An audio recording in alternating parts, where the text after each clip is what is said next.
Hello दोस्तों, नमस्कार। हम बात करने वाले हैं कल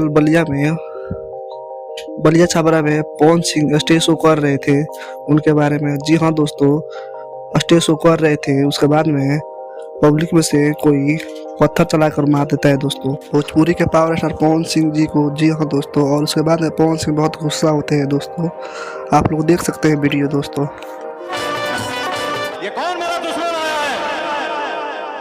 हाँ? तुम्हारे अंदर अगर पावर है ना तो सामने आके दिखा दे। ये ढेरा मारा कौन है? ये करा मैं जो पता नहीं दिखावत है मारा था। पवन सिंह बहुत गुस्सा होते हैं और दहाड़ते हैं खुलेआम दोस्तों। जी हाँ दोस्तों, मुझे लगता है तो बलिया में छपरा स्टेज शो कर रहे थे, कोई पत्थर से मार देता है लोग दोस्तों। पवन खेसारी में फिर से विवाद हो जाए दोस्तों। आप सभी क्या है राय, हमारे नीचे कमेंट बॉक्स में बताएं। जी हाँ दोस्तों, अगर हमारे चैनल को लाइक सब्सक्राइब नहीं किए हैं तो कर लीजिए, ताकि भोजपुरी खबर सबसे पहले आए दोस्तों।